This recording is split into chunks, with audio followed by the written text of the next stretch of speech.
they can't. Maybe the aliens. You're right. What? The prostitute story. I'm talking You about ready? ass. What are you talking about? Prostitute story. You guys ready? Are you ready for this? Bondage? I'm in. I should be able to hire my own tweaker to beat up another tweaker. Gets high fives from the boys. It's the stupidest thing I ever heard of.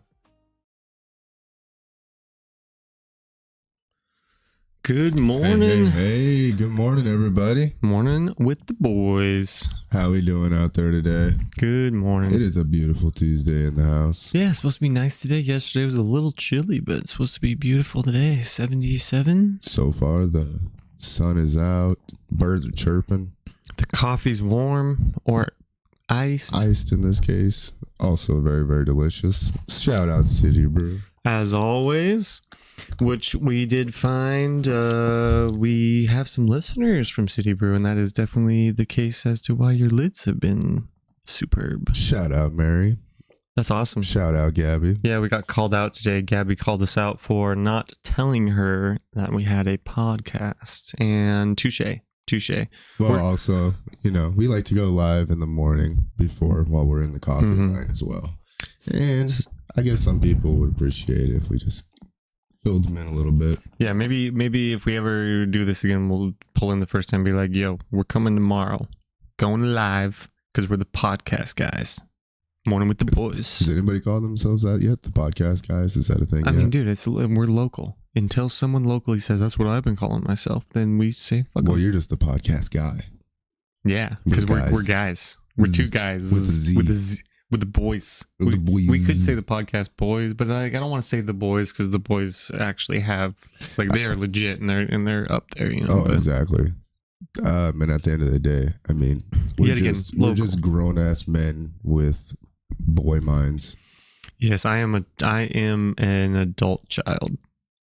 I mean, it's not like we don't get up and do everything that you're supposed to do as a damn adult, but our entertainment is not like I'm trying to solve the mysteries of the universe. I mean, you speak for yourself, bro. You are not trying to solve no mysteries while you're playing No Man's Sky. Oh, hell yeah. No, when I'm playing No Man's Sky, I'm trying to solve the mysteries amongst the stars in the They didn't plug anything into that game for you to be solving mysteries. Oh yeah, dude. There's the Atlas. Do they have like 4 different main storyline quests that you can follow? It's actually pretty cool. I just look at it at the end of the day. I'm like, but that's not our reality. No, it's not. You're not getting anything from it. But I actually have been working on meditating and like trying to be more spiritual, I guess. I was gonna say, in my a own long-time mind. friend of ours, well, most of my friend, I'll take more credit to be my friend, but she had thrown out, best way to start your day with a little prayer, a little meditation. That's how she starts every single morning. Yeah, I used to. I haven't really lately, but I used to, and probably shouldn't do it while I'm laying down, but I would lay down for 10 minutes before work, get all ready for work, and then just take 10 minutes to lay down and just fucking meditate. I found myself doing that this morning because I woke up with Nando. He was sick. Still not feeling good, yeah. Well, it started like last night and then it led into today. And then we kept him home from school today. But yeah, I kind of have that scratchy throat. You know, it's that bug. Whooping cough is going around right now, I guess. Whooping cough? Whooping cough, yeah. My baby mama hit me up last night and she was like, you need to go get them vaccinated for this. And I was like, isn't it part of the normal vaccinations that they get for school? But yeah, so she was a little concerned and but at the end of the day, yeah, obviously it's going around enough. Cough it's more susceptible to little ones, not. Well, and Logan, we've never confirmed it, but there is potential that Logan has a weaker immune system than most kids. So, but I don't know. I think he's a champ. He handles sicknesses. Yeah, maybe they take him a little bit longer to get over, but I think he's fine. That is with all kids, especially the clean kids nowadays. Well, I mean, they get sick and it seems like they get sick for longer. I mean, I'm telling you, there is something to be said about rolling around in some dirt and being a dirty kid. It's harder for you to get sick. We went through the worst of it in Rapid City when we lived with my buddy Robbie. His son is autistic, almost nonverbal autistic. So he spreads germs a lot because he's always putting stuff in his mouth, always licking stuff, always putting his hands on sisters and friends, just roughhousing, playing. So we went through, it was like, Izzy almost got held back in kindergarten because she missed too many days. And I called the school and I was like, dude, we live in a house with 4 kids. Like, they got sick. You're the ones that tell us to take them out of school when they're sick. But now you're telling me that she's not going to graduate because I took her out of school too many days. Especially during COVID. It was like, if they have a sniffle, keep them home. Right? Yeah. Yeah, so it was fine. They let her go because they had to do like a little bit of a test to see if she was had retained enough of that information. Which is probably not. Yeah, she's super, super smart. Yeah, went through with flying colors. It's good to know that we have another generation coming up that actually's got some brains. Maybe we just skipped a little bit. Hopefully the pendulum swings back and these kids have. Yeah, because man, I remember when I was early 20s, mid 20s maybe, I went to Washington and the teenagers there were insane. I got a call. This guy was our car. I work at a dealership. I think I was a cashier, maybe I was an advisor at that point. This guy was the car wash guy. He calls me one day, he goes, "Hey, I got a flat tire. What do I do?" And I was like, "You call your boss, who is not me. You tell her you're going to be late because you got to put your spare tire on. Then you put your spare tire on and drive your car and your flat tire to the car dealership you work at and leave the tire with the technician to fix the flat."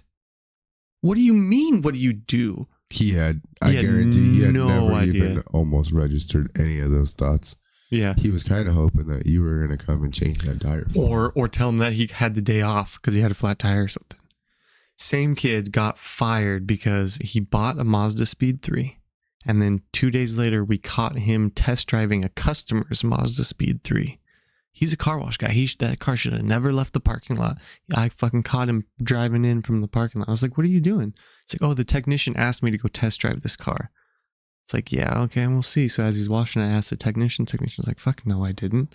Just throwing a guy under the bus. Well, wow. And I was like, "Dude, you're a fucking idiot. You just bought one of these cars 3 days ago. You want to go test and see what one can do? Do it in fucking yours, not the customer's." So his ass got fired. I was just like, "What? How dumb can you be?" Well, at the end of the day, and he was supposed to be an adult. He was fucking 18. Yeah. Like, what the fuck? 18 though, that's not really adult. I can only imagine this stuff. And you're still though. And I'm not even hard on him anymore.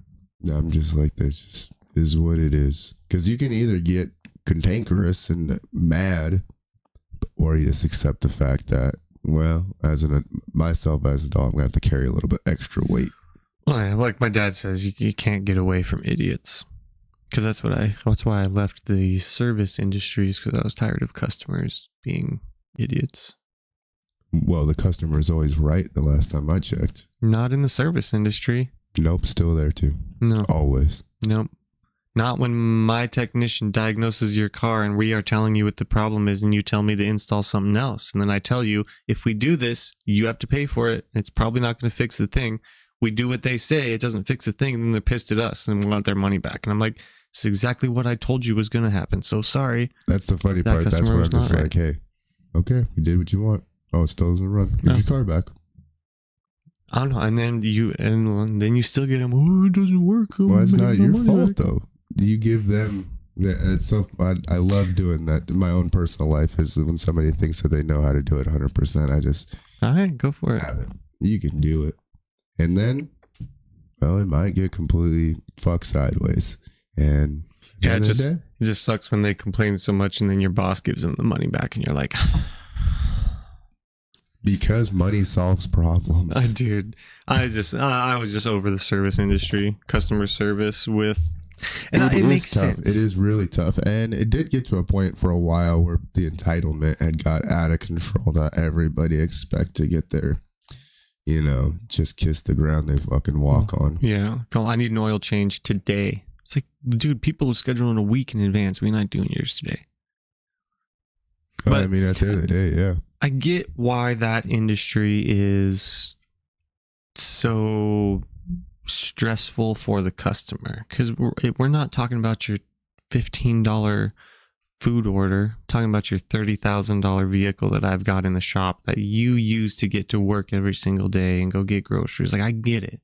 It sucks not having a car, but also don't take it out on the service guys. It's not their fault that your car's fucked up. It's probably your fault because you didn't maintain it. Sorry. It fucking costs a lot to maintain a vehicle. It fucking sucks. It does, but then also they don't make them like they did when you could actually work on your own vehicle. That kept all the maintenance down. Mm-hmm. There are so many people out there who have vehicles nowadays that have no idea. The second a sensor goes off or the second a light comes on, and that's a problem. No idea. And then you have to take the thing in, and it ain't free. Well, yeah, because you got to take it in so that someone can plug a fucking scanner into it so the computer can say this fucking sensor right here is the one that might be bad. And then, like, it's and then all the electronics. All the electronics is just what fucked cars. Well, there's so many customers who have been taken advantage of. Luckily, you were in a situation where I think you and your crew were trying to not do that. You were doing the best of your abilities, but it constantly happens where people get taken advantage of by mechanics, because it's all an upsell. If you look even at the most brilliant show, Tires, it is. It's an upsell, trying to take advantage to get more money into a shop, which, I mean, all of it is. You look at pharmaceutical reps, you look at everywhere. Pharmaceutical reps are probably the worst about it. They're the ones maybe not reps, but pharmaceutical companies in general, they would rather they'd rather treat you with pills for 10 years than cure you right away. If you look at that documentary on, Oxys, it's like, that's it in a nutshell. How do you rebrand this and market it to not be an opioid that eventually, or like when you're prescribed something and you admit to your doctor that you're abusing it, and they try to up your dosage instead of trying to get you off of the shit that you're telling them you're abusing. Oh, 100%. That's the wild part. That was constantly happening too. Like, hey, it's time to get off of this. And you know what we'll do? We're going to up you about another 10 milligrams per pill, and we're going to have you take 3 a day instead of 2 a day. Like, what the fuck? And then you had to wonder how many, like, what was that? Like, the worst of people's, like, that was allowed to be medically given. Dude, it's kind of funny that now fucking Kanye doesn't sound so crazy, does he? Because he was talking about how they tried to. Kanye still sound crazy, I know. But it's a little less crazy in that regard. Yeah, and even Alex Jones said, I watched him with Rogan, and he's like, "Look, Joe, I'll break it down for you. I'm a little bit retarded," and I think Kanye's right there along there with it. Like, I feel like some of the times he said stuff, he wishes he could have taken it back. But when you're a guy like Kanye, you got to stand on it. Because anything you say is the most retarded thing. But he did say something that the doctors were trying to get him to take a bunch of lithium, and he said no. Oh, I was going to say, and if you've known anybody who's taken lithium or because lithium is antipsychotic. Yeah, and he believes that it would have killed him, the amount that they were trying to give him. And he said they would have Michael Jacksoned me. Is what he said on a podcast like a couple years ago. Who's he on the podcast with it? Oh man, it was one of those hip hop radio ones. And this was I think that sounds right. But it was years ago, right? Dang. This is back when he was like, when everyone was literally thinking he was crazy. It's funny because you can like put Kanye West like live in like different parts. You know what I mean? Are you talking about before his car accident or after his car accident? Are you saying before or after he had the Yeezys, or are you talking about before or after he was a god? You know what I mean? How much to buy that? How much does the whole earth cost? Which Kanye did you get? Oh man. I mean, that also reminds me though. You live 7 different lives in a lifetime. Goes for everybody. So, I mean, you might meet a virgin one time and then they're a completely different person. And that's just the nature of things. But it's also the corruption of the media. Because you remember when Dave Chappelle, he denied that, and he's like, what are my fans going to say? He's like, your fans will think you're a crazy crackhead by the time you get home. And we did. I remember. And the wild part on top of it, but that's just one human to another human. And they have a whole marketing team behind them. So it's really, I mean, they literally they're did in that industry, and they have people they have to answer to. And if they don't get Dave Chappelle to walk online like he's supposed to, I'll get fired. Yep. And then it just becomes, I mean, it really is trickle down effect. Capitalism at its finest. If you can't do your job, I'll find somebody who can do your job better. I don't know. Just the fact that the media has that much power to actually do that. Because like I said, I distinctly remember being like, come on, Chappelle, man, I loved you. Like, what the hell's going on? He wasn't a crackhead. It was just the media did exactly what they said they were going to do when they said your fans are going to think you're a crackhead. Like, and that was the incredible thing about Chappelle is if you knew anything about Dave Chappelle, you knew that it was all bullshit. Right. And I had, this is, But they did a damn good job of convincing the world that he was. And for a lot of people who didn't listen to Dave Chappelle, or as Vamsky says, David Chappelle. I had really only known him from movies. I hadn't like studied his stand-up. So I was right along the train with believing that hype. You Dave Chappelle from Men in Tights. No, Half Baked, bro. Oh, Half Baked, dude, of course. Have you ever seen him in Men in Tights? Yeah, I've seen Men in Tights. Because that was Dave Chappelle. Yeah. I think it was like the... But no, Half Baked was mine. That's where fucking Harlan Williams too. Oh, 100%. So as soon as he started resurfacing with all these podcasts, I was like, that's my fucking boy. Fucking me and EJ and Andrew. Don't know how many times we watch Half Baked. Your brother probably fucking hates that movie now because he wasn't. It was like totally more my and EJ's vibe than your brother's vibe. I mean, I'll still sit down and watch Half Baked to this day. It hasn't lost its my favorite scene. Hey, girl, you hungry? And it's the big girl gets all mad. I was talking to the horse. It's the best scene. Why would you feed the horse that? It's a diabetic horse. Butter stuff. It's buttercup. Butternuts. Can't get the name right. Oh man, such a good movie, dude. Yeah, you got Cheech and you have Chong as the dude who's protecting Harlan Williams from getting raped in that one. Yeah. Just so many classics. Such a good cast. Yeah, Chappelle doing I want to talk to Samson. Climb up to that moon like that bitch Alice Crampton. Because it's hard being black and gifted. I had Bob Saget in as well. Remember that when it did have a cameo for Bob, didn't it? Yeah, where he's like, I'm addicted to marijuana. Marijuana? You ever suck dick for coke? Get the hell out of here. They're all fucking booing him and shit. Oh, such a good movie, dude. Fucking Cheech and Chong in the news again recently, too. Speaking of Chong and Cheech, they are, along with some other California businesses, suing the state of California over the new hemp regulations when it pertains to food and beverages. So they're trying to lower the age or increase it and to 21, and then anybody wouldn't be able to get any just CBD. You'd have to be at 21. Good. Yeah, to some extent. But I mean, I guess if it's outside of medical, but what if you're a kid who's got, needs the tinctures and stuff like that? Is it going to be affected in that whatsoever? Well, no, because that should be recreational. Medical is different. It's the hemp side of it. You would think that the hemp regulation, you wouldn't have those same regulations when it came to hemp. Hemp is not the THC. And I think or the THC level is so low, it's not even... I think big corporations are scared of what hemp can do. So I think they are trying really hard to regulate. Well, this would be the same exact thing that would have killed the oil industry in the beginning, would have been hemp. Because you can do paper, you can do construction bricks. It breaks down. It doesn't, like if you did hemp water bottles instead of oil water bottle, plastic water bottles, I mean, they would go away. They were saying you can do hemp into like a non-flammable brick as well, and it's a really good house insulator, so you can build houses out of it.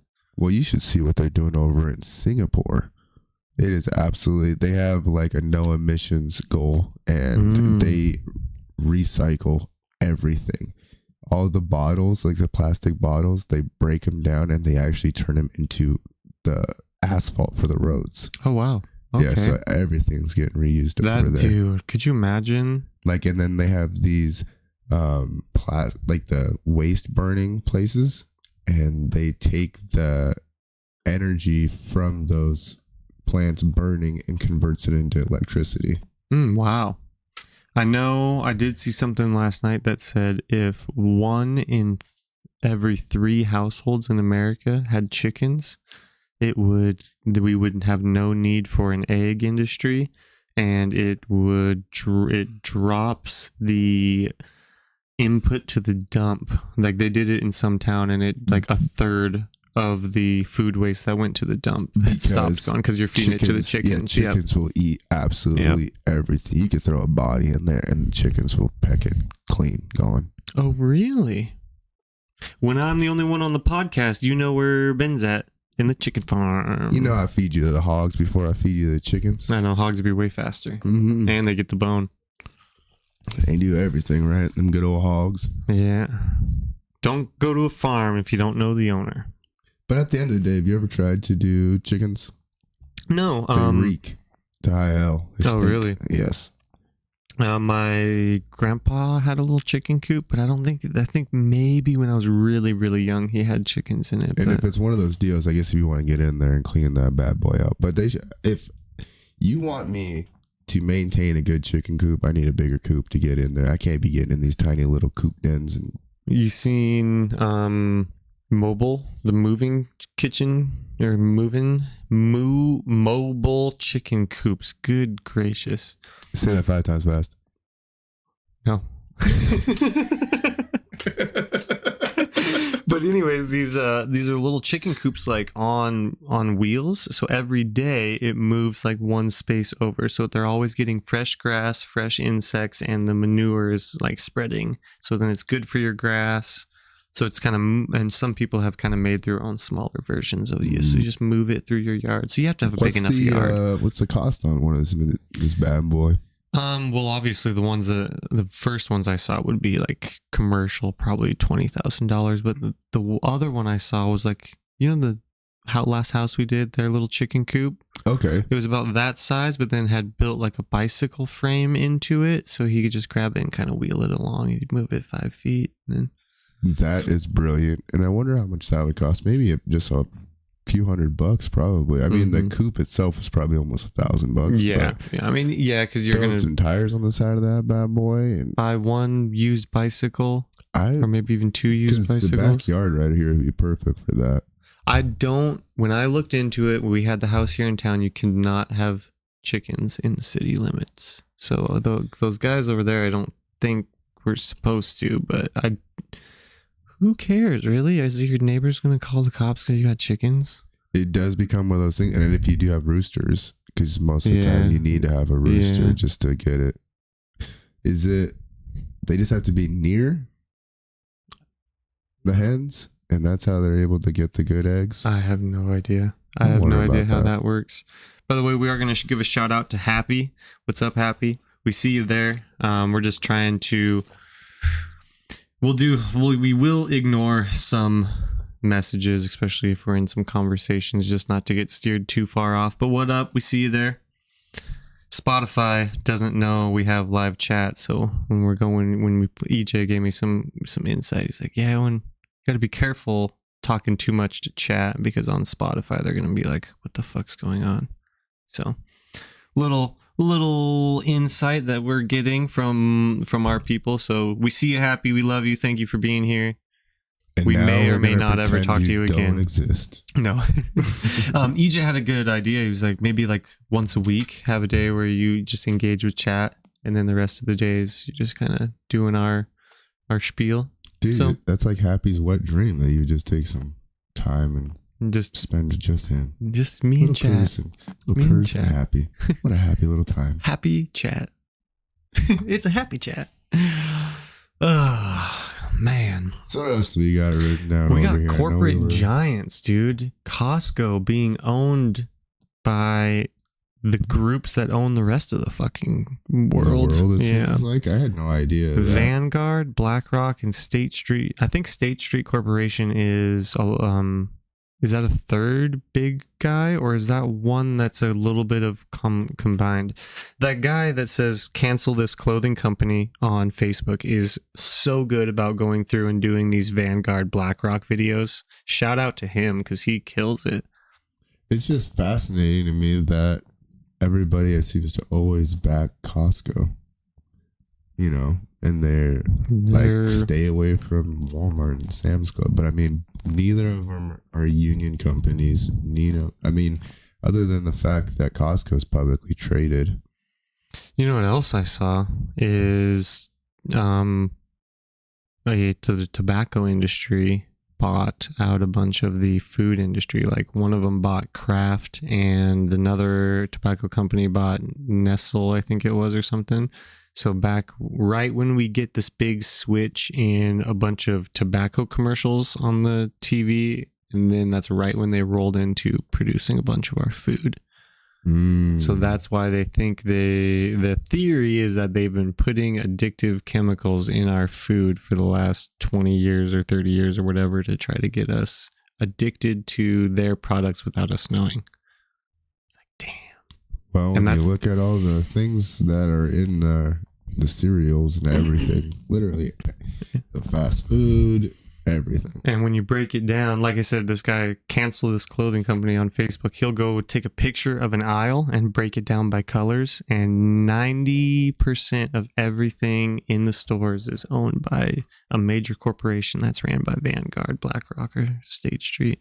Well, and those guys aren't even really the major player. You look at like Mars Company, Nestle Company, they own like all these under subsidiaries. Yeah, but I bet you think that I bet you top shareholders of all of those, Nestle, all the big main ones, I bet you we would find Vanguard and BlackRock in main shareholders of those fucking companies. 100%. Wow. I bet you.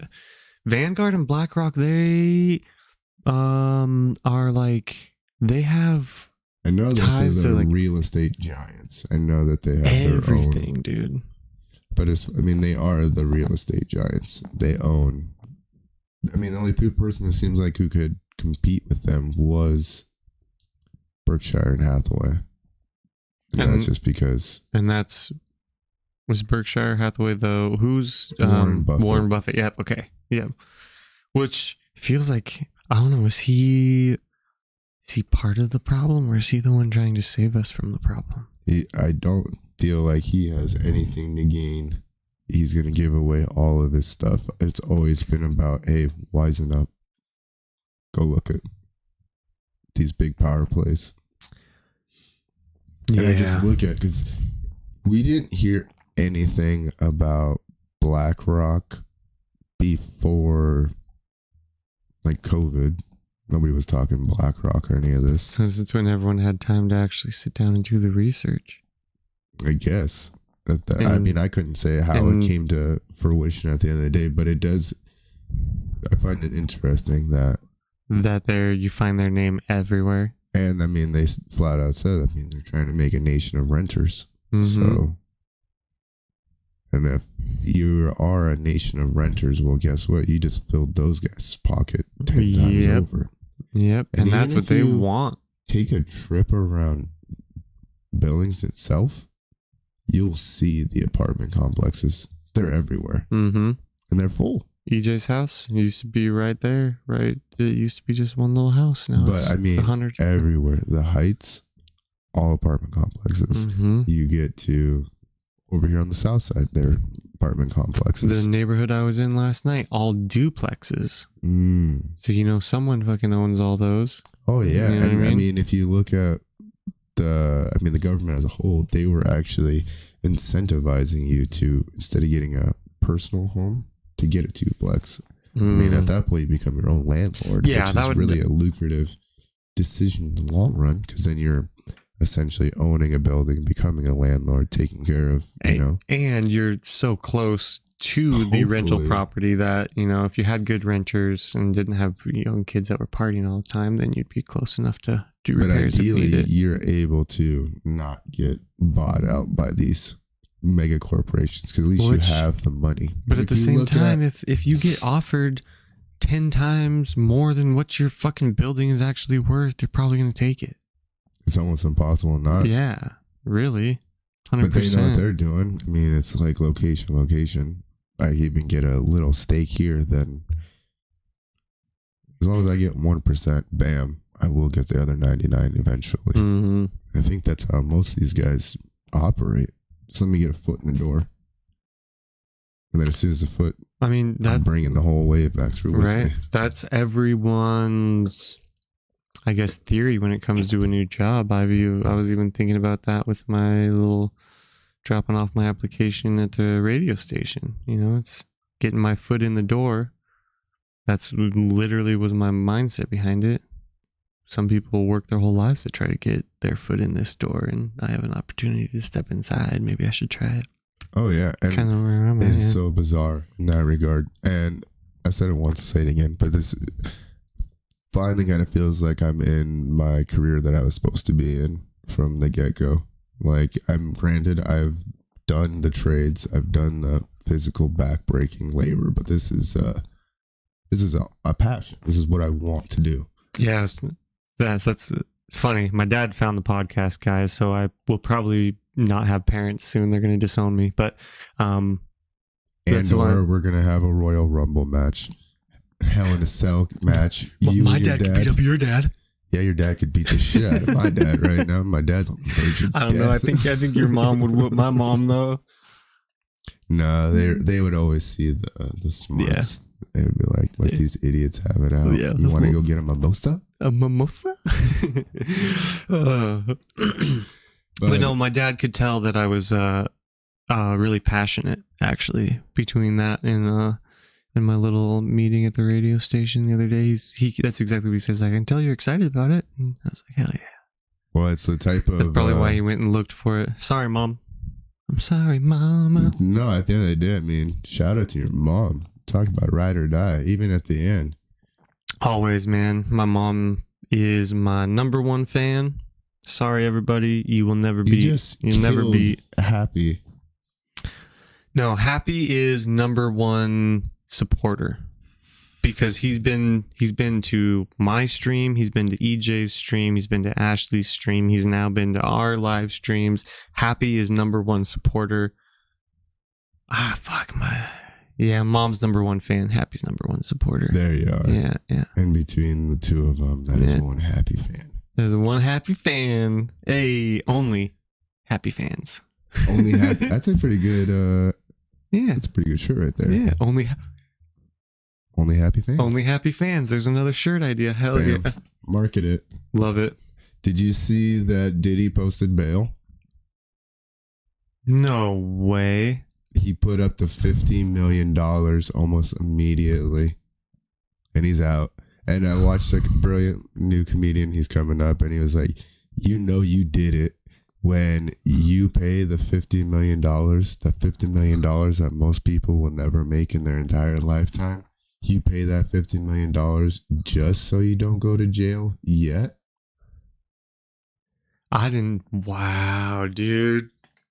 I can't believe they actually put a bail on it. $50 million. Who got that $50 million? He did. No, who? Oh, who put it up to? Where did it go? Where does it go? Does that go to the state? Yeah. The government? Whatever state he's being charged. Is he in federal court? That's fucking bullshit. What, that the government wants their chunk?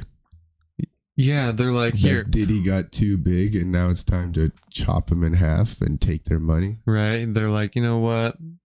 We're gonna put him in jail. He'll pay this $50 million ticket though, and then we're gonna split this $50 million between all of us. Because I bet you it doesn't go where it's supposed to go. If you could track that $50 million, I bet you it does not go where it's supposed to go. I have constantly wondered about this. So you take one of these giant corporations to court, right?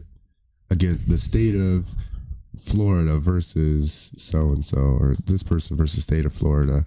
Okay, so then they get their settlement, right? But then you have to pay taxes on the settlement. So the state gets that tax revenue that they were supposed to be paying you. So they get the money and the revenue. So I would really like to see where that $50 million goes. And as anybody who's ever been charged, does it go right back into the state? Does it go back to the federal government? Are they taking his bail money and then they're like, well, we're going to build some new roads in Washington, D.C. Thanks, the diddler. They're going to name one of the streets Diddle Ave. Shout out MGK. They got their own street. Yeah, that's not hard. If you put a house and have to put a road to it, you get to name that road. But I think that I don't even think that was the case. I think they legitimately. It's in town. Yeah, it's like MGK Avenue or something. Can you look that up real quick, bro? MGK's new, and not Machine Gun Kelly. We're talking about 8-Ball MGG. The new street sign.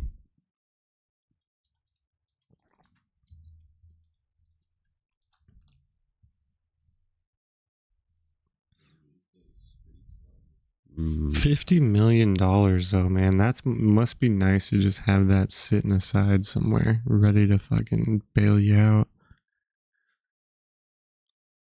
So what? Well, I hope he posts a couple more videos of him calling some people out. Something's going on. Something else is going on. They're distracting us with this P. Diddy bullshit. What is it then? I don't know. I tried to look at, I did a little bit of research a few nights ago into any Supreme Court rulings that are happening right now, and I couldn't find anything. My dad did mention something about them trying to make it to where you don't need an ID to vote. So I was thinking maybe it was that, distract everybody so that they can get the Supreme Court to vote that you don't need an ID to vote this year. Yeah. And then all those illegals they let in could vote for Kamala. But I don't know. Like I said, I haven't been able to verify anything. I spent about 20 minutes trying to look up Supreme Court stuff and couldn't find anything that's like alarming that's going on right now. There are some Supreme Court decisions happening right now. I don't think they were too important. But. Also, scratch that last part. It was just MJG. I don't know why I said MGK. Dyslexia. But yeah, down in Memphis, they got a crosswalk that literally is just MJG and 8-Ball Avenue, which is pretty dope. Heck yeah. Crossroads for those guys. I mean, he's like, when they bring up Elvis, they're going to bring us up as well. Just dope. Some guys have been in the rap game for 30 years, maybe 40 years. Damn, the rap game's changed. Definitely. I'm so glad mumble rap didn't stick around for too long. I'm so glad they shut down mumble rap. Bow Wow, not Lil Bow Wow, but Bow Wow, he made the claim that he should be top 5 rappers alive. Alive? Wow. Like of all time. Yeah. Okay. Yeah. No. Maybe of the ones who are still alive today, but not all time. Like Bow Wow. Yeah, probably not. I don't know him by heart, so I don't know for sure. But the one song he had was Basketball, and that was from Like Mike. I can name 5 white rappers that are better than that right now. Tom Well, there we McDonald. are. Don't like, sit here Echo, and try to that's where I'm just like the blasphemy to say that you're the top 5 rapper. Like there's so many other rappers above Bow Wow. That is one thing that one girl that you hated her poetry comedy. One thing she did say that called me, that I was like, I feel called out. She was like, something. You're listening to exclusively white rappers again. I was like, oh fuck, I feel called out. Because every once in a while I'll go down a path where I listen to Tom McDonald, Echo, and some of these like strictly white rappers, and it's not anything on purpose, but I just like those guys. The Paul Rudd. Look at us. Look at us. Look at us. Look at us. All white rapping over here. I love that fucking edit where they did it to it's him versus himself. Look at us. Yeah, look at us. Oh, fucking Paul Rudd. We'll go back to fucking City Brew, dude. I really hope they win the competition for best drinks. Best drinks in Billings, Montana coffee. That's why I switched it up with this one today, because I wanted to see what other their specialties. What other specialties? This I can't even. This is the Mountain Morning Latte. The Mountain Morning Latte. Yeah. But yeah, since y'all are listening, we will be testing y'all's abilities eventually. And anyone else who hasn't been listening, we're going to do a taste test between Mazevo, City Brew, Mountain Mud, Black Rifle Coffee Company, and Rail Line. So yeah, maybe this week. Just so the South Side has a coffee place in the running. Yeah. City Brew. Because I was thinking I was gonna say this little guy down the road here, whatever his is, Bull Mountain Coffee or whatever, but I don't. DJ had asked me the same thing. He's like, we should have this guy in the mix, and I'm like, that dude ain't been on the block long enough to have his name in it. Is he fresh? He's fresh. Your game up. You can't be coming on the block last year. Honestly, what would be a really good investment is a coffee kiosk like he has right there up on that new fucking road out of the heights, like in between top of Zimmerman and over on this side. If you put one there, because when we were working on the West End, there's nowhere to get coffee if you go out that direction. So boom, dude, that would get so much fucking traffic right up there. And the cool part is, like, Mountain Mud, I know that you can just hook them bad boys up to your car and just drag them bad boys around. Yeah, I think they obviously will have to do some type of wheels, lift up one side, put some wheels under it. But at the end of the day, it's nothing fantasy. We can go anywhere with those. Yeah. Yeah. But that would just be like location. But that'd be a good spot. Those coffee, like, it's like 15-20 startup to get a coffee shop up and running. Really? It's not terrible. It's not bad. But yeah, it's just like everything. I think your profit margin's pretty good though. Oh, I think there's nothing, but as long as you can hit it at the primo times, I think you have to go from like 5 to 8 and then back on a lunch and then a dinner. But you have like serious hours of downtime. Oh yeah, of course. But I would want to do a bikini barista for the ladies. So you call it like Surfer Joe's or something, and all the boys are just wearing shorty shorts, banana hammocks and shorty shorts. Let the ladies come in and see the goods. They charge a lot. Bikini baristas, it's like, I swear to God, it's an extra $2 per coffee. When I lived in Washington, I would frequent one. In that regard, because I don't know if you would have a line of women. No, you would not. There's no market for it like there is for the gross guys that want to see girls 100% shaking while they make their coffees. Even if you had Brad Pitt in there, I wonder if he would be enough to like. Oh yeah. Their cars or would Channing just keep Tatum, like, well, especially around. here in town, right? Like if you were like, oh hey, we have fucking Channing Tatum here this week. How many people who own like corporate businesses would be so pissed off because their employees can't focus because they went and saw Mr. Banana Hammock first thing in the morning? Tell you what, it's not going to be me on the other side of that counter. That's for damn sure. Ain't nobody want to see that. We're getting a haircut, right? And Logan's like, Dad, you look handsome. And I was like, it's going to take more than a fucking haircut for me. And then at the end of the day, you might love your kid to death, but you get a compliment from your kid. You're like, dude, no, I got my yearly compliment yesterday. From? An old friend Alicia. Yeah, I was Snapchatting her. Do you ever get a Snapchat from a girl? I can actually say yes now. Oh, I can. But yeah, I know. But no, yeah, she hit me up and what did she say? She said something. It was one of those where I was like, oh, I got my compliment for the year. Love that type of callback. Yeah. She said something. I can't remember the specifics. Sometimes I'm not gonna. She talks. I stop listening. It's kind of the nature of things. I'm not gonna try to quote her because I can't remember what she said. But it was one of those where I was like, oh, there's my compliment. I'll take it for the year. Hell yeah. Because you've heard that joke. Guys will get a compliment and fucking it'll be all they need for a year. When on the other end, girls get 10 compliments a day and don't like it. Where when a guy gets a compliment, it's like that's all they need for 12 months.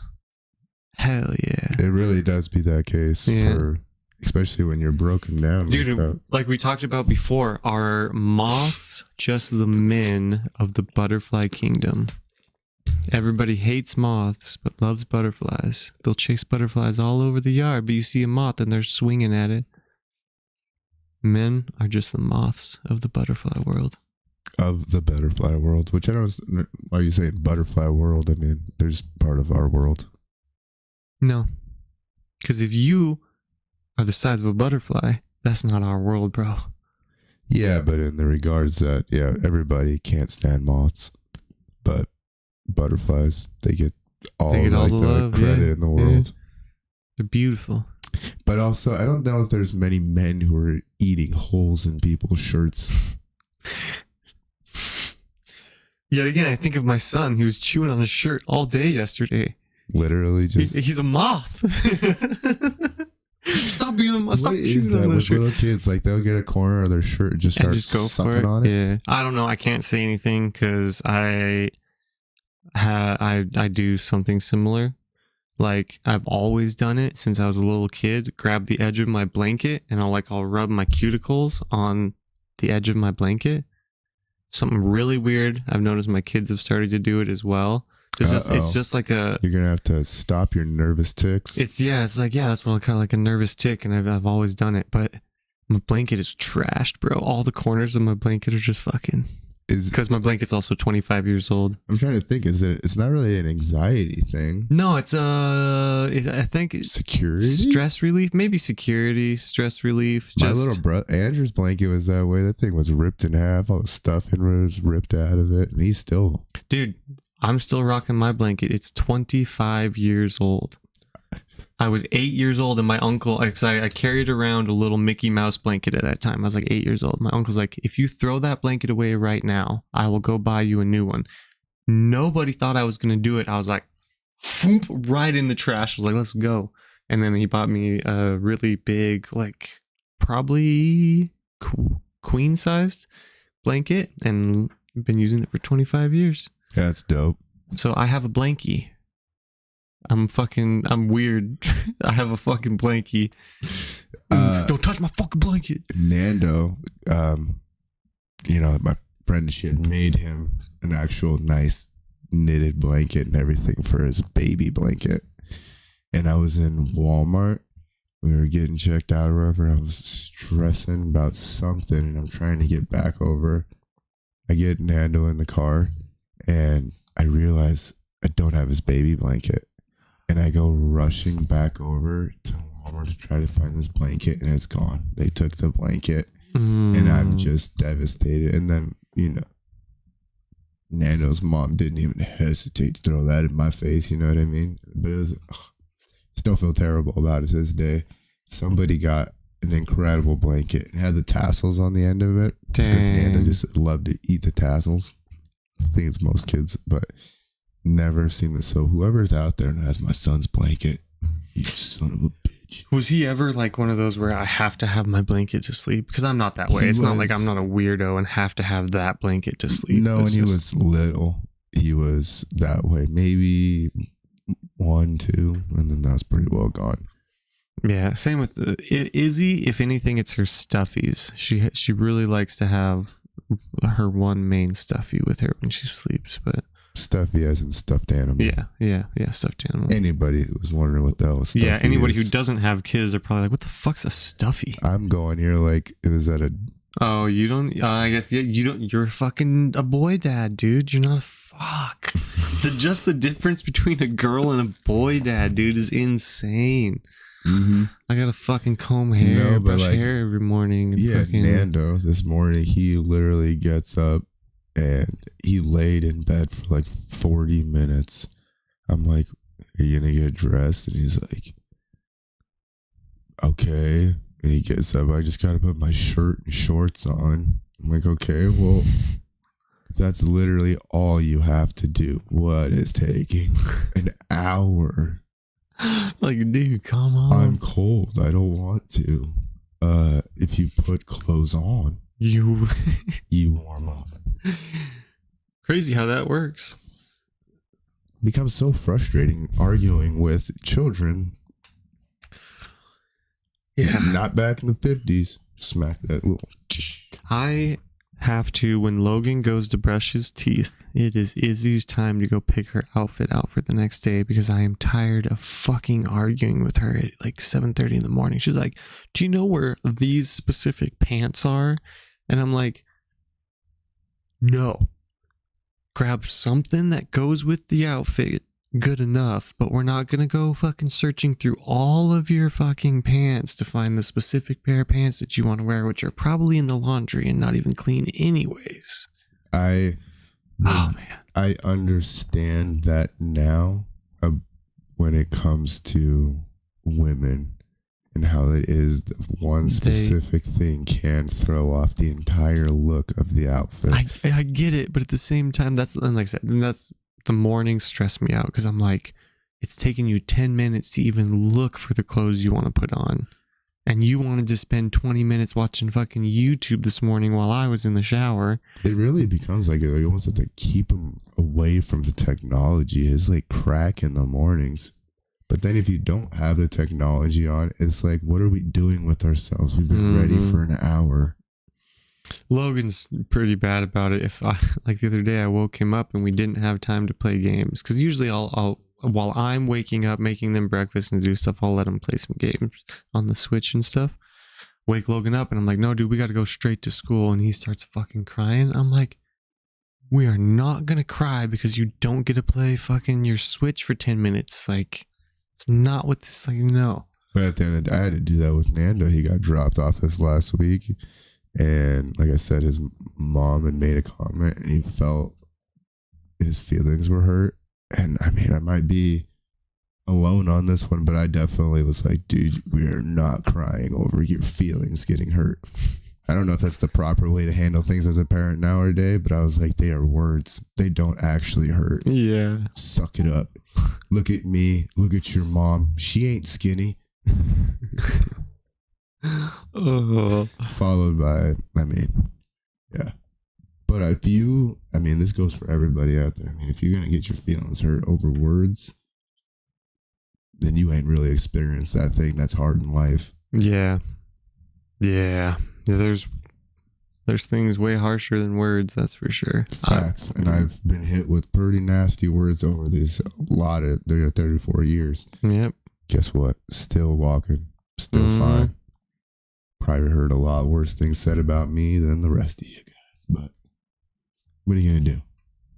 Try to improve. Self-improvement. Put my big boy pants on and walk out the damn door. Speaking of big boy pants, I have a fucking hilarious story about big boy pants. So, we're having this fucking party, this rave party. This is back in my college days. And I'm wearing my SpongeBob onesie all night. Because everyone's just fucking ecstasied out and shit. And finally, the party starts getting a little bit out of hand. And I didn't realize this, but about 5 minutes before I kicked everybody out of the fucking house that wasn't my like really good friend, I put on my Miller Lite. I had changed out of my SpongeBob onesie and put on my Miller Lite sweatpants. Fucking kick everybody out. Sitting on the couch, my buddy goes, "About time you put your big boy pants on and kicked everybody out." I was like, I fucking did, didn't I? I have my big boy Miller Lite pants. That is absolutely insane, though. It was funny. You as I guess you're not a grown man at that moment, but it's SpongeBob onesie. That was, I actually don't understand the obsession that everyone got with SpongeBob. Oh, I was a SpongeBob kid. I like SpongeBob, but I watched SpongeBob too, but I never got obsessed with it. I never really got what the obsession with it was. For me, the onesie was fucking hilarious. It was an adult-sized onesie, and we were all fucking high on drugs. You see a homeboy come out in a fucking SpongeBob onesie, and you fucking laugh because it's hilarious.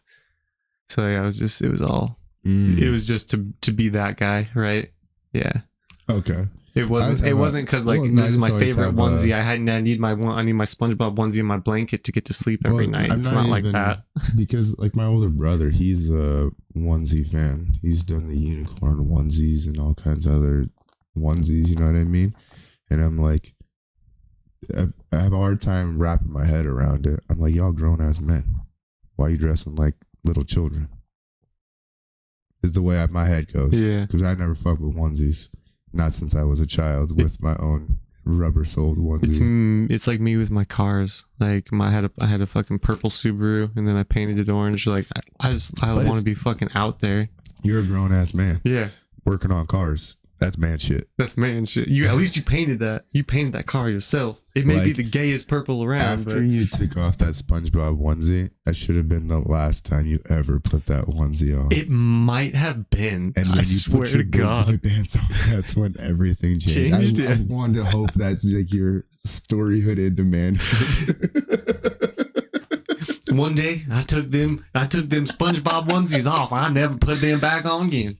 And I put my Put on me Miller Lite pants. I put on my Miller Lite pants, cracked open a cold one, and got to doing some Said man it's stuff. fucking Miller time. We actually had a guy who's... Now get the fuck out of my house. Don't make me tell you again. We had a guy whose last name was Miller, and that was his fucking thing. He'd come in, it's fucking Miller time. I was like, dude, I would own the shit out of that if my last name was Miller. I would do that everywhere. I don't know how... I think it would get annoying. Oh, 100%. Yeah. He'd show up and you'd be like, yeah, it's fucking Miller again. God fucking damn it. It's fucking Miller time. I wish there was a happy medium to that. Like, you know what I mean? Because you want him to still enjoy it's Miller like, time. Yeah, it should be like you... Can you come in like a cool guy? Yeah, come in cool. Miller time. And then you shotgun the beer and throw the beer down. It's fucking Miller. That's cool. Also, shotgunning beers every time would be kind of annoying. Like, bro, my floor. Why do you have to come in and make a mess every fucking time you come over? In my mind, I was picturing the outdoor bonfire party we had when he was fucking doing it a bunch.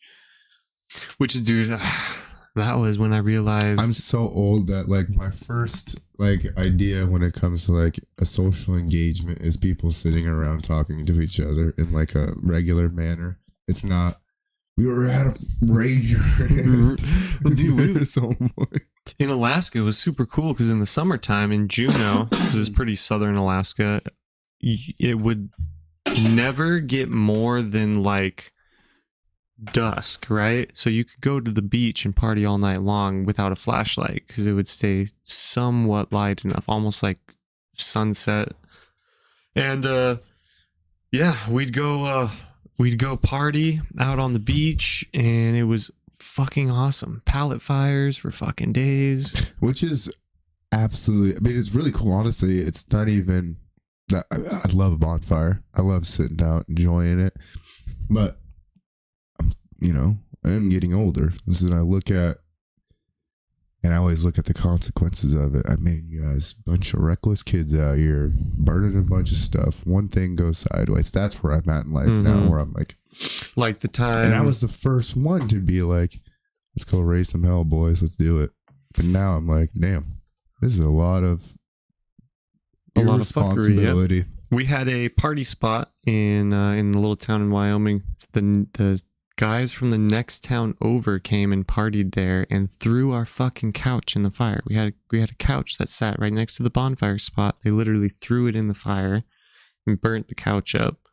And then when the cops came and busted the fucking party, the cops just threw the old fucking couch in the back of my pickup truck and made me and my mom fucking go take it to the dump. Because I had the only truck that was out there, so they just fucking threw it in the back of my shit. Uh-oh. Are we about to get booted? Kabooted?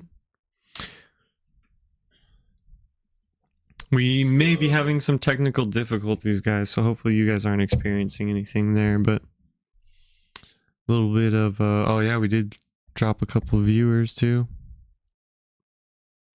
I haven't seen anything down on the PC though, so hopefully we're okay. But yeah, shout out City Brew because they're listening to us, guys. They found us, called us out, told us we need to be telling more people. We need to go meet the owner of Kirk's Grocery too, so we can. I still see you and hear you. Cool. Happy's good. Happy did tell us we're good to go. Thank you, chat. Appreciate you. But yeah, we need to meet the owner of Kirk's Grocery and the guy sounds like a hoot. He sounds hilarious. We need to do the same thing. We're the podcast guys. As awkward as it is going to be for the rest of my days, need to get that in there. But at the end of the day, I mean, it is a part of this. You got to be social. It's not like we don't have the gift of gab. It's just whether or not we individuals want to keep listening to us, or whether or not we decided we wanted to do it. Right? Because 2 months ago, I'd be like, "Fuck you! I ain't going to fucking Kirk's Grocery to go watch somebody I don't know perform." But then you hit it this last weekend, and I fucking had a great time.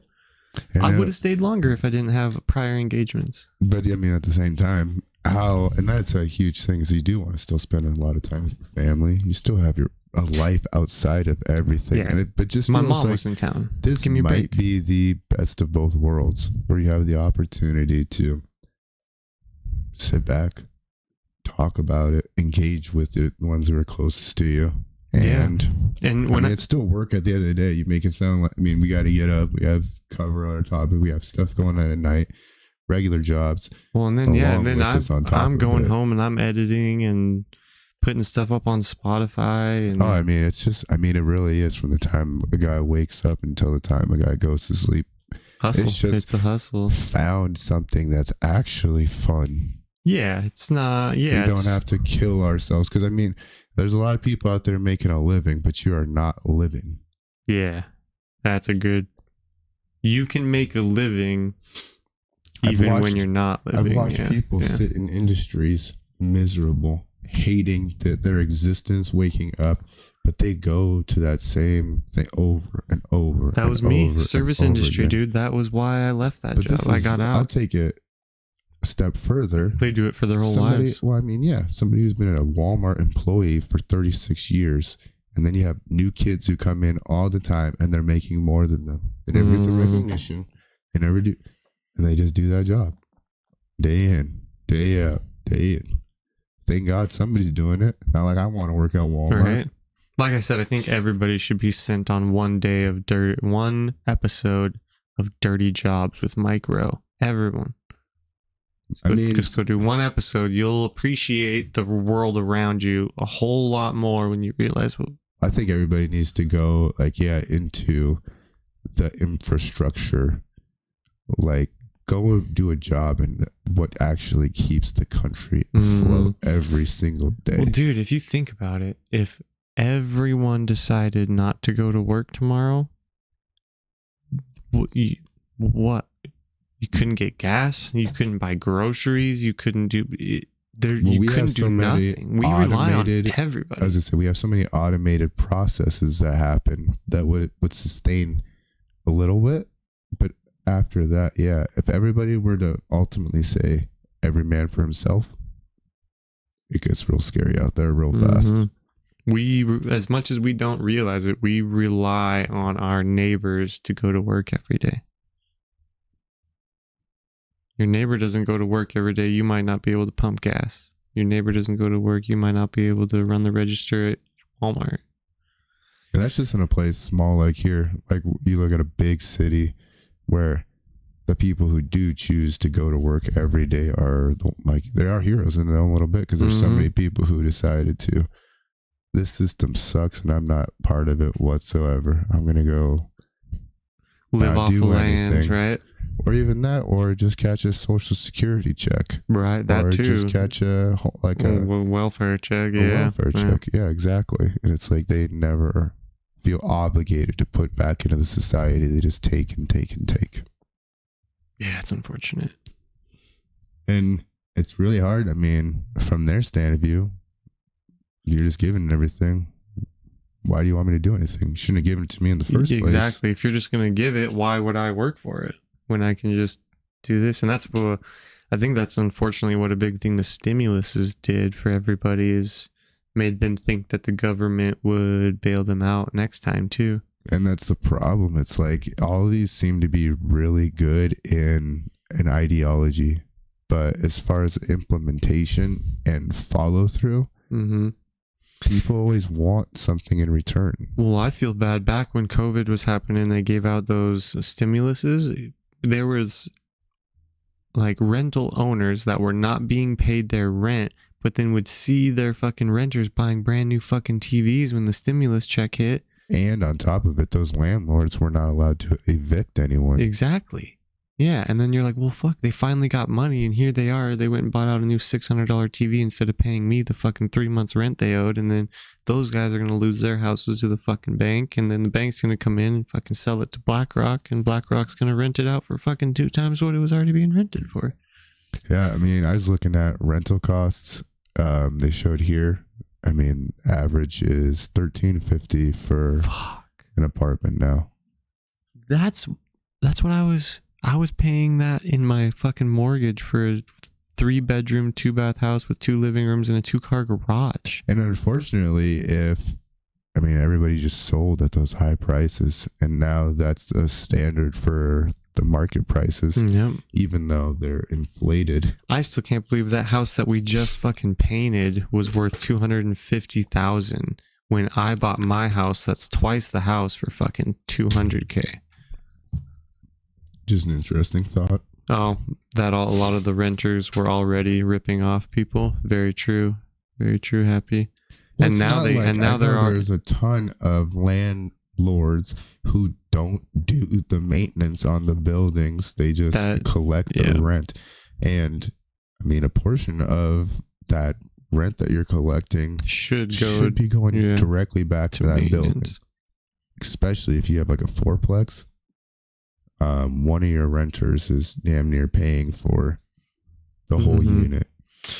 Yeah, and then with property taxes jumping so much, I do understand why the rent, the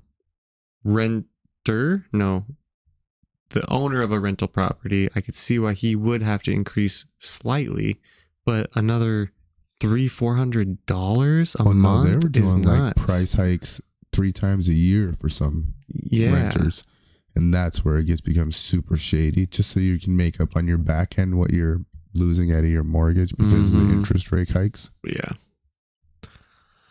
it's a shit show. Well, and then the crazy thing is like home insurance; those rates just keep going up and up and up. But anybody who tries to do anything for their home to make it better, they have to make an insurance claim.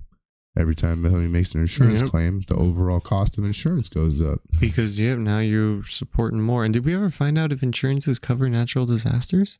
We didn't. We did look that special insurance. Yep. And I bet you, depending on your neighborhood's zoning area, it might be required.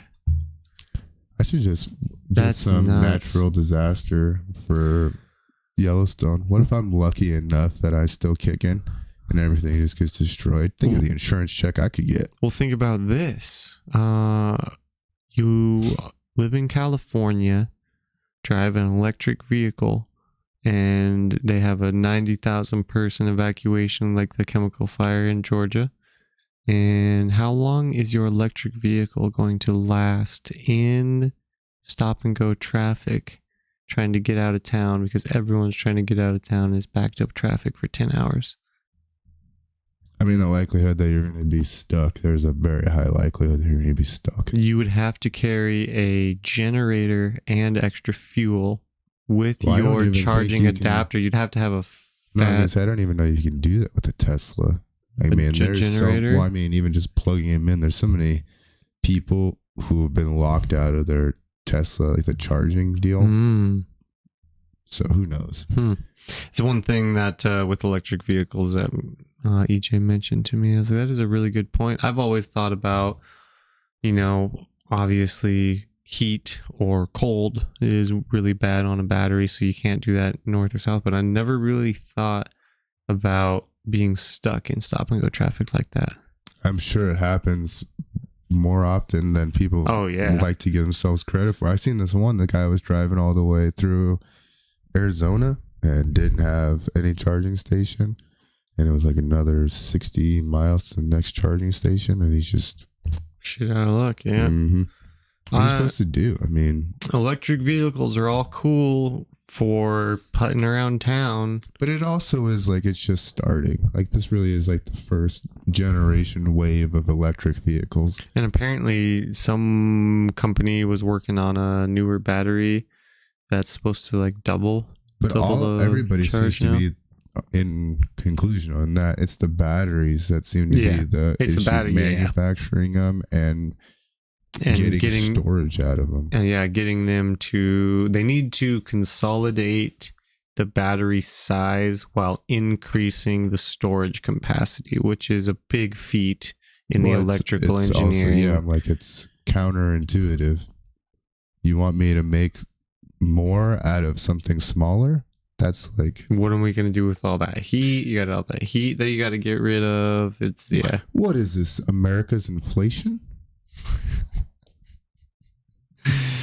We need you to handle all of these mortgages and higher costs of living while we're going to take more of your money away. Yep. If you could figure this one out, you'd be good to go. Apparently, NVIDIA, and this I could be wrong, it might not even be NVIDIA, but apparently there's some people working on a nuclear powered power station that is going to run a bunch of the AI things. So they are essentially going to make, it might have even been multiple nuclear power plants to run one fucking AI machine. That's a little alarming. Are you just gambling so heavily on that AI is going to have so many answers? Yeah. Where we need to go? There's supposed to be much more infrastructure for electric vehicles, but with saturation and corruption in our government offices, a lot of the money is misused. The government misusing funds? No, the government would never misuse the taxpayers' money for anything of their own benefit. Not our government. No, not my government. Happy, you're very true. Or you are very correct. Happy, it is true. Did you see that Oogie Boogie passed away? I did not. No. Played Oogie Boogie in the Nightmare Before Christmas. Ken Page. Rest in peace, my friend. He was probably one of the most iconic characters for Ariana growing up, and he made that movie that much better. What an iconic voice. And it is coming up that time of year. Well, it's a bummer. Kava House, they're doing the Purgatory Nightmare Before Purgatory. I think that's going to be all Nightmare Before Christmas themed. Okay, when's that? That's their Halloween. I'm sure it's coming up for their Halloween party. Into the October 5th. Anybody's listening? They're doing their singles night, their singles date thing for. Fuck. Yeah, I thought about going and dressing up in a costume and going down there. Oh, it's a costume party? It's like a singles dating thing. You know what I mean? But if you dress up in a costume, then it's going to be, I guess, less serious. You know what I mean? You're there to enjoy yourself in a costume versus, so formal and button up and all of that where it's so rigid. Best costume I ever did was, and shout out to my ex-wife, she actually did tissue paper on my face. I did Two-Face from Batman, and so all makeup, whole 9 yards, tissue that looked like scarred skin, and then I went to work for a full 9-hour shift at work.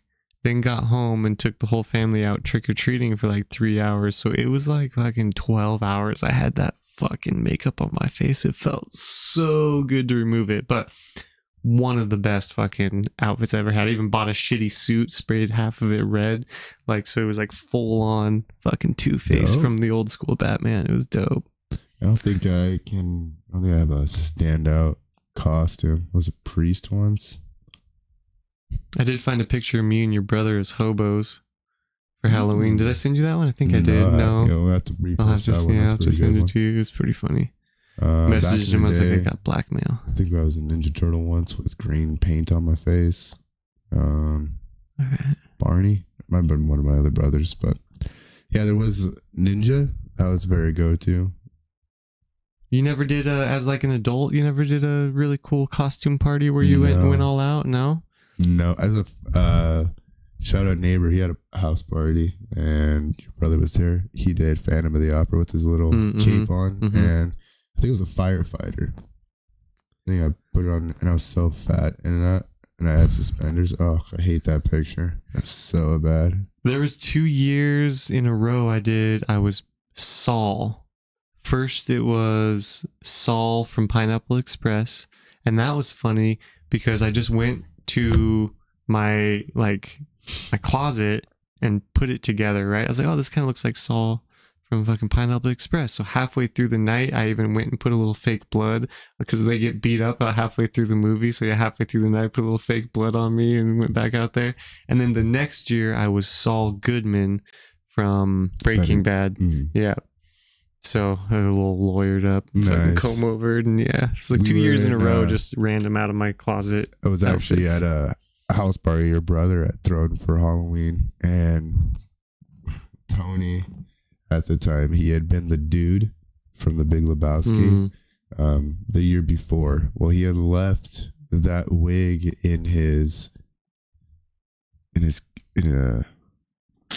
utility box in the back of his truck. So he popped that box open, and it had been basically doused in gasoline for like a year. But he just wasn't going to go buy a new wig. So he's just rocking this thing. So we're headed over to your brother's house, and he's got this wig just hanging out the window, just flying. And you're like, I don't think that's going to work, man. As much as you're trying to make this wig work, and he goes in and he's got this gasoline soaked wig on, and he's like, I'm so high out of my mind right now off of gas fumes. Fuck. He's stuck with it for a good couple hours, and he's like, I gotta take this thing off. I think it's killing me. Finally ditches the wig, and between him and the gasoline soaked, and then there was some other chick who had a full gorilla costume on. Oh, the stench in that. It was pretty rough. Oof. And then, and somebody tell me if this is okay or not, but to serve gin shots at Halloween. What's wrong with that? Shots of gin. I mean, it's not great, not ideal, but I'm like, this is terrible. This was like your brother got so pissed off that night because we called her Elmo because she had a really high pitched voice, and she wanted to do the pumpkin carving thing. So we're there, and the pumpkin seeds are going everywhere, and it's making a giant fucking mess. And your brother didn't want this be happening there in the first place, so he's livid. Everybody carves their pumpkins, everybody's laughing or whatever. Like most parties, nobody's cleaning it up. There's your brother just pissed. I didn't want this in my house. These stupid motherfuckers. He cleaned it all up. Yeah, once he's a good guy. Yeah, but man, he doesn't. He brings it up quite a bit. Fucking pumpkin. Gin is better than Jaeger, Happy says. That's questionable. Yeah, I wouldn't agree. If I was going to do straight shots with no chaser, I would prefer Jaeger over gin, but I'm biased because Jaeger is that's my fucking go-to. If I could, I don't know what you can mix with gin to not make it taste like Pine Sol. Jaeger, you can at least Jaeger, Red Bull, yeah. So boom, good to go. Yeah. Actually, my 17th birthday, I did 17 Jaeger bombs. And then my 18th birthday, I tried to do it again. I made it like fucking 12 or 13. I was like, fuck that. Yeah. Those are the worst throw ups, is a Jaeger throw up where, because it feels like you're throwing up your soul. It's all black and demonic looking. I did that one time with red Gatorade, dude. I threw up red Gatorade, thought for sure I was bleeding from the insides out. And then like halfway through my panic, I was like, oh, red Gatorade. That's good. Yeah. At least it wasn't like take me to the hospital because, like I said, I thought I was bleeding internally and shit. The guy we used to hang out with, same thing, except it was wine. And he came out next morning and the whole side of the steps was just, it looked like it was blood soaked. Oh. So like, what the hell happened out here? Nah, he just threw up wine. Just projectile wine. Red wine. It was. And I was like, geez, there was just so much of it. Damn. And I'm sure it doesn't take like a dark red stain, and you're like, oh, what the fuck is that? There was just so much of it. You really do. Like, it looked like a horror scene. And then also, like I said, there was so much of it. I do like that. We got quite a bit of Halloween decorators around town. Quite a few people that like to decorate. Some person who was trying to do a master class in teaching people how to do Christmas decorations, and then you could decorate people's houses and get paid up to $1,000 an hour. Damn. What are you charging someone $3,000 to go fucking set up some Christmas lights? Yep. Fucking nuts. And some of these huge houses to go in there and do, like, a lot of times they gotta get a genie lift and then just do it all that way. But if you gotta get a genie lift, that in itself is like $1,500. My grandma's neighbor, they used to get like a fucking 20-foot Christmas tree because they had a space in their house for it, and every fucking year it was like, holy shit, how do you get that fucking thing in the house? And then just to stand it up, I mean, that is and stand it up, and like they must have had a pretty good base for it, right? Because I remember little Christmas tree bases we used to use, little fucking 3-prong fucking 3-legged things that come out. They ain't holding the fucking 30-foot tree or 20-foot tree or whatever. How close are you to losing your shit when it comes to those?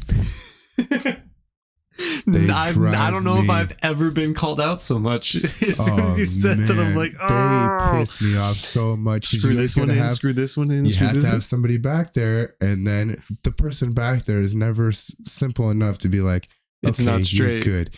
No, no, it's a little bit the other way. Okay, no, because now if I look at it from over here, there's not enough of the pine needles showing. It's not very full right here. Can we turn it just a little bit? Can we?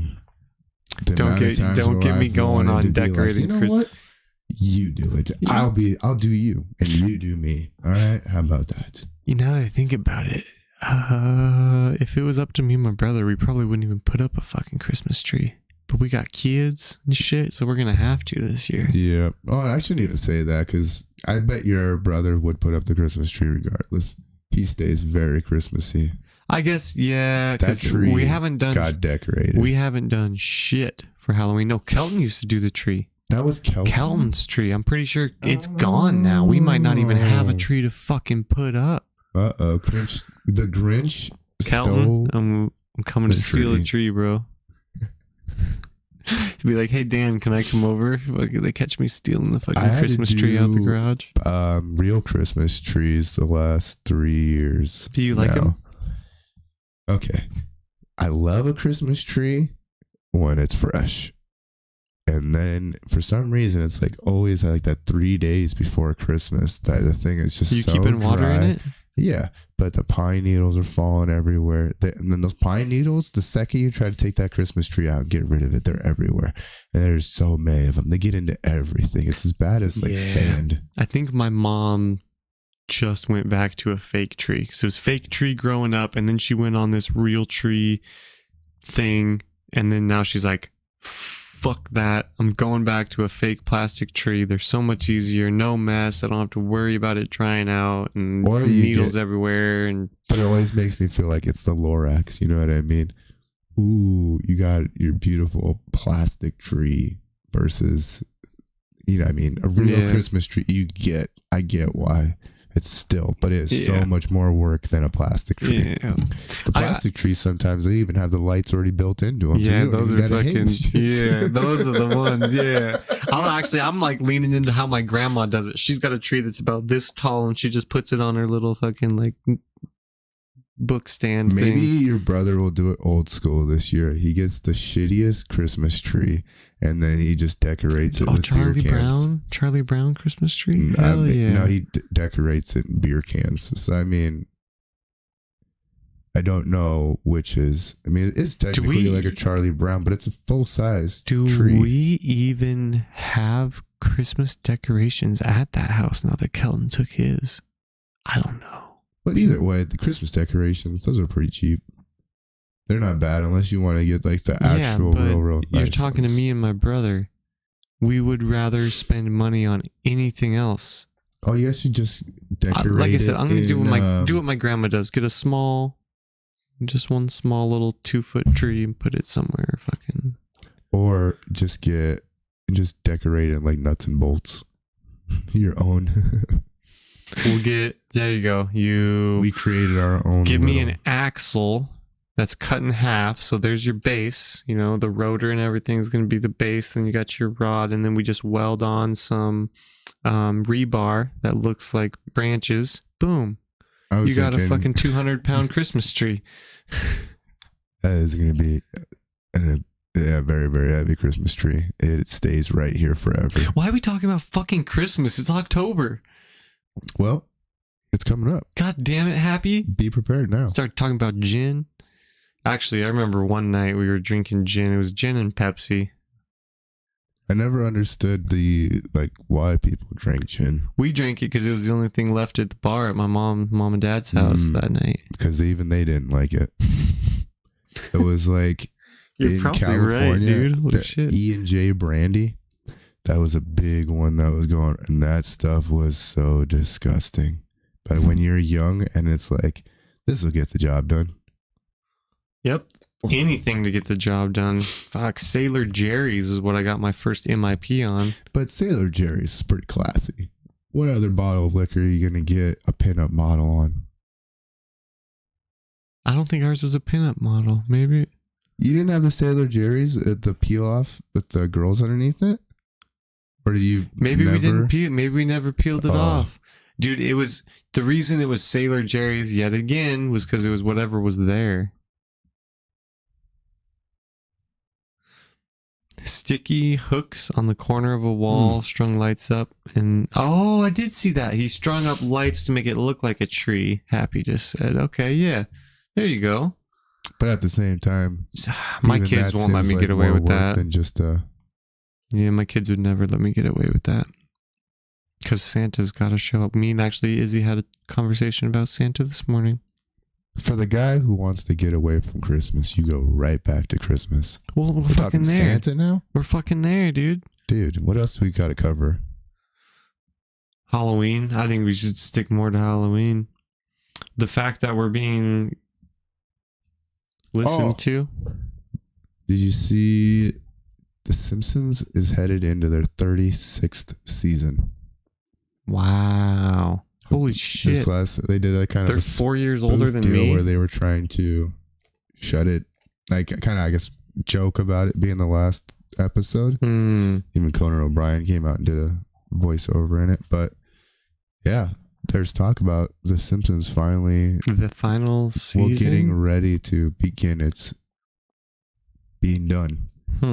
I wonder if they'll make it to 40 or if they call it before 40. Dang, 40 years of Simpsons? 37 years of predictions. How many did they get right? I mean, because they got a lot right. Yeah. I mean, there's a reason that it's constantly getting referenced every time. It always seems to be as... You think they're time Simpsons travelers? Called it. There is the talk that the writer is a time traveler, so... And he just can't affect anything, so he can just go and look. That's all he can do, because butterfly effect, he can't change anything. All he can do is observe. But he has put it out there before it happened. So I guess if you watched this last season of The Simpsons, you might get an idea of the future before it's all said and done. It's the end of the world. Planet X is on its way. That's what we hear. There's also supposed to be a comet that people have been waiting to see this year. Mm-hmm. It's supposed to be the James Webb Telescope also what was the name spotted of that it. comet there, DJ? Apparently the James Webb Telescope spotted an armada of alien ships coming our way too. Interesting. Yeah, but it's probably this comet. It's probably what it is. An armada. An armada of alien ships. And who said that? Ah, fucking no. Okay. It's a stupid Facebook shit. So, comment Nishimura. I was going to say, these are from scientists. Mm-hmm. These not are just scientists. Dude just talking out his ass. Yeah. Well, I was like, if you are going to give any weight to any scientific founding up to this point, well, then yeah, I got to trust scientists versus my own beliefs in a lot of these things. At the end of the day, if I'm looking for. So the comet Nishimura, and is expected to be seen on the 12th or It already something like happened? that. Dang, we missed it, guys. Huh? Oh, We already September. missed it. I thought it was October 12th. Nope. Yeah, I saw something that it was supposed to, the tail, the most noticeable part was going to be the tail would keep getting longer as it passed Earth. That's kind of lame, though. They missed it. I was actually thinking that was pretty. Well, decent. I figure, when's that second moon supposed to be here tomorrow? Is it literally that? Yeah, I already? thought it was supposed to be. I thought it was supposed to come early October for 2 weeks or whatever. Every I haven't- 2 haven't- months. 2 months? Is it Yeah, months? it's I supposed don't to, fucking 2 know. months is supposed to be. Yet again, I haven't seen it, so I'll believe it when I see it. Right? What are you supposed to do? Now they're just not talking about it. Dude, Peaky Blinders movie set to be getting released here sooner rather than later. Did you ever be a big fan of Peaky Blinders? Mm-mm. Never watched it though, huh? Mm-mm. No Thomas Shelby. No. You have to go watch it. I think it's right up your alley, honestly. The Top Gear just got done with all theirs too. The Top Gear guys. See, that Unfortunately. just shows our brains right there in a nutshell. Mhm. Not once am I ever going to get excited about.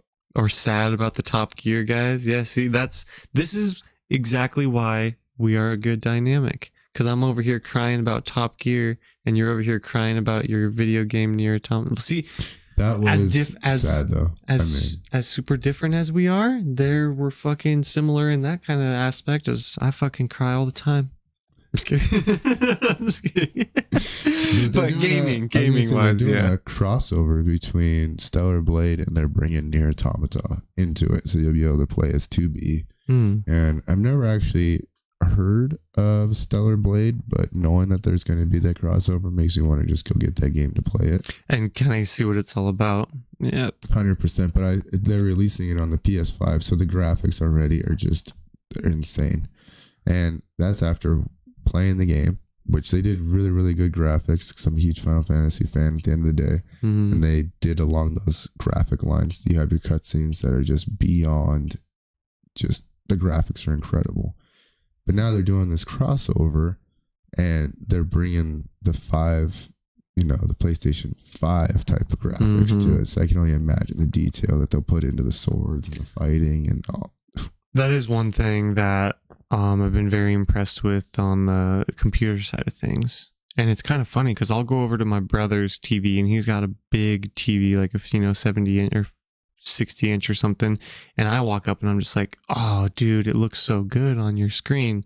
And then he comes over to my computer and he's like, oh, dude, it looks so good on your screen. And mine's a little bit smaller, more compact. So it's weird that even just from a perspective of looking at either a bigger screen or a smaller screen, you can think that it looks that much better. I was going to say, specifically gamers, computer gamers, they would like, between a 12 and a 14-inch screen? It's not very big. No, yeah. Because I think this is like probably a 14-inch screen. So most of them probably want to do like at least a 21 or 24, I would think. Mine's a 32-inch really curved, and I surprised. love it. But I could see how it could be a little bit too big. I think it was for like really like the Modern Warfares, like they wanted a smaller screen where you can. That was almost like a mobile screen would be almost like ideal because they can just control I heard everything. that, and you want to be a certain distance away, and the theory so that is that you're not moving your head to look at different parts of the screen, you're only moving your eyes. How wild is that gotta be if you were just to like put a camera on their eyeballs to where and just watch that would be pretty fucking cool because I'm sure. I mean, those guys have been playing those games for so long. Fortnite too, yeah. The way that their eyes have to track things, it has to have built those muscles. Yeah. I would love to look behind their eyeballs and see if there's like flexing muscles on their back of their eyes. Some guys just moving the eyeball. This guy's reaction time is insane. We got to get a closer view on this. Shh. Two guys just sitting there. Big old buff guys, yeah. Bodybuilder just moving the eyes around. It'd be Hans and Franz. We are here to. We are here to see things. Here to pump you up. with the little nerdy guy sending all the information to the brain. Just typing away. Have you seen it just reminded me of that Inside Out movie. Have you ever watched the second one? No, Izzy has. With the one with anxiety. She said bald? She liked it. I don't know. I didn't go with her to the movie. I gotta go watch. It's been like, I don't know, several months since I still haven't gotten that. I was really impressed with the first one and like how well they did. Like, what goes on in your mind? I loved it. I fucking loved it. The idea of bringing back a jingle that just gets stuck in your head forever. They were like, do we need this? Yeah, send it back up. I love this song. Yep. I totally understand that. I loved it. Yeah. I was really excited. But then, of course, just with Izzy, I think Izzy's seen it twice. So then I can't convince her to watch it with me. She's like, I've seen it twice already. Like, whatever.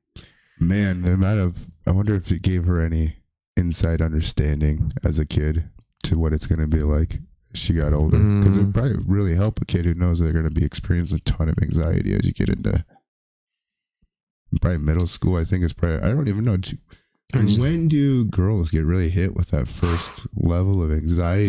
I think young teen, like probably coming into middle school. I was going to say, something tells me it's even before middle school. I don't know. I definitely see it. And even, it's funny that Nikki even called herself out. We were talking about Izzy's attitude. And she's like, well, she is my daughter, so we're bound to deal with it forever. And I'm like, yep. Glad you said it, because I've said it 100 times. Also, you could change your attitude and see if it rubs off on your daughter. Uh-huh. Ever think about that? Huh? Possibility. We will get there. I am doing my best.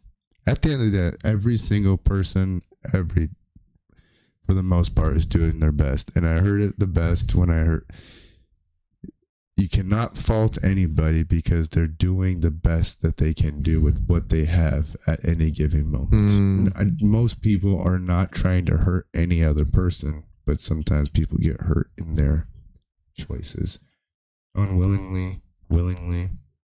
So many decisions throughout a day are based exactly on that. And they might be affecting somebody in the most minute way. And yeah, you might not ever see it either, too. Are you going to be compassionate and say, damn, I wish I would have stepped a little better in this situation? Or are you going to be that person who's like, well, fuck them, they should have moved? You know what I say to my daughter that's really been hitting her home is, be somebody that you would want to hang out with. When she starts being rude to her brother, I'm like, if your friends at school, one of your friends was acting like this towards you, you would not want to be friends with them, huh? She's like, yeah, and then starts bawling. I'm like, sorry, called you out. And at the end of the day, if me as your parent can't be the most real with you, who in this world is actually going to be this real with you? Yeah. 100%. I have nothing to gain. Being a single dad's hard, bro. It really becomes like it's single dad, but it's not like it's not that hard. I look at it comparatively, because you still have your baby mom. Yeah, there she's at the end still. of the Yeah, day. she's still in. She's It's not like she's still dead. around. She was dead, and you were having to juggle that's all of different. it by yourself. Now we're in a whole different ball game because there are those parents who literally stepped out and they never see their kids ever. I don't know. It was pretty hard at first when they would FaceTime her and she's, already doing her thing somewhere else with other little kiddos around. That was hard for the kids to wrap their head around and understand what was going on there. Totally understand, but that was probably when it was its hardest. Definitely. I think at the end of the day, she did leave, but she did come back. So you got to be. Well, I got our family closer to mom for the kids kind of thing. Yeah. But I just look at it from that regard. You got people who don't have their baby mom or baby daddy in the picture whatsoever. At all. Yeah, that's more of a struggle for sure. Tough being a single parent. Like, that's where I'm like, I'm a parent. Like, it's not like my baby mama dead. She's there. Yeah. So I am a single parent, but I'm not a single parent. I'm somewhere of a hybrid. Yeah, it goes back and forth so much with me where I have help and then I don't have help, and I've felt pretty alone sometimes. Oh, the feeling of being alone and actually being alone are two different things. Yeah, I always got my family, and that's the toughest part. But it's how much of a burden are you gonna feel like by asking for help? And I know there's a ton of people who have never have wanted to ask for help, but they don't. Yeah, and it's easier just to bury it way down deep and never bring it up again. And that's what we're gonna do with most of our emotions. But it's probably most of my thoughts from now on. Really good to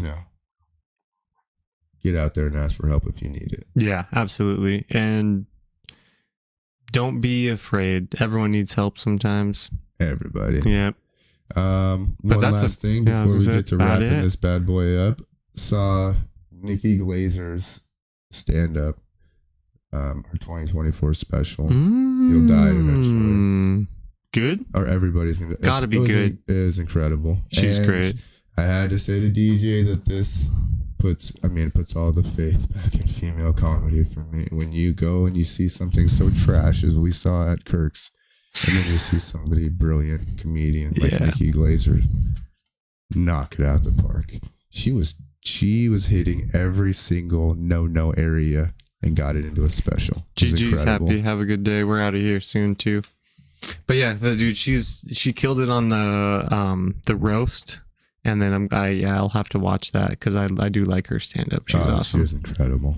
But she's awesome. We came to that time of the show, guys. Yep, just wrapping up here. Happy, thanks for being here as always. Thanks for being in the live chat. We appreciate your. And don't forget with our plan for Walk-ins Welcome. Yeah, walk-ins welcome. And we actually, of course, we're going to try to do a lot of local interviews, but we are potentially going to do some over Discord interviews. And maybe I would actually get to see Happy's face. I think I've only seen his face once when he finally streamed. And that's the plan. We would really like to build this thing to the point that we get to engage with everybody out there. Yeah, absolutely. Just because we had the gumption to go ahead and try to do this thing doesn't mean that we're like some celebrities or some sort. We actually are doing it to socialize, to get out of our shell and be. We need to be the things we represent, and not just talk like we do. Yes, if you're gonna talk that talk, you better walk that walk, baby. Yep. Speaking of which, there's a Dragon Egg. Is doing their grand reopening this weekend, which I'm going to be down there this weekend for sure. There we go. You heard it here first, guys. Maybe we'll see some people out there. But anyways, much love, everybody. Do not forget, you go and you subscribe, you share, Discord, all the socials. And until then, bye.